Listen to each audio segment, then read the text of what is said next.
Изборот на председател и утврдувањето на предлогот за состав на комисијата за прашање на изборите и именувањата како предуслов за продолжение на конститутивната собраниска седница е позитивен знак за раздвижување на институциите во насока на елиминирање на пречките и проблемите за конечно решавање на политичката криза во земјата. Иако во понеделник напладне треба да продолжи конститутивната седница, на која треба да биде изгласан составот на комисијата за избори и именување, се уште трае неизвестноста дали ќе биде избран председател на законодавното тело на Република Македонија, дали и кога граѓаните ќе имаат можност да гласаат за избор на градоначалници и советници, дали ќе се одржат локалните избори, според СДСМ е прашање за кое треба да се дискутира по завршувањето на конститутивната седница. Од ВМРО ДПМН пак сметаат дека локалните, заедно со предвремените парламентарни избори, треба да се одржат час поскоро.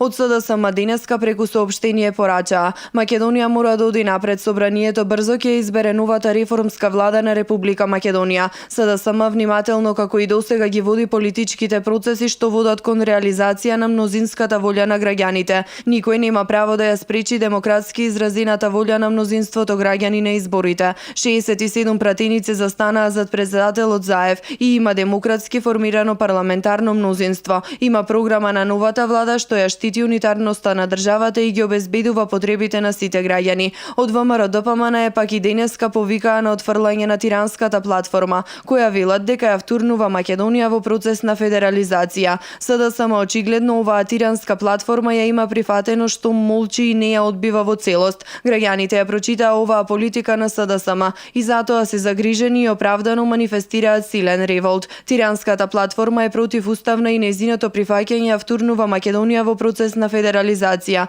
Има за цел да ја разнебити Македонија и да ја претвори од мултиетничка во бинационална држава. Граѓаните ја прочитаа оваа политика на СДСМ и затоа се загрижени и оправдано манифестираат силен револт, доколку СДСМ смета дека треба да се прифати и реализира ваквата платформа, која задира во унитарниот карактер на државата. Нека ја представи како своја изборна програма, па граѓаните јасно нека се произнесат што мислат за неа и за политичарите кои ја предлагаат. Се вели во соопштението од ВМРО ДПМН. Не запираат и реакциите од меѓународната заедница за мешањето на други држави во внатрешните работи на Република Македонија. Пратеникот на Христијанско-демократската унија во германскиот Бундестаг, Торстен Фрај, вели дека е неприфатливо наметнувањето политички теми од странски држави и политичари во Македонија. На прашање на Мија како ги коментира состојбите во Македонија во поглед на така наречената тиранска платформа, Фрај, кој е член на Комитетот за надворешна политика на германскиот парламент,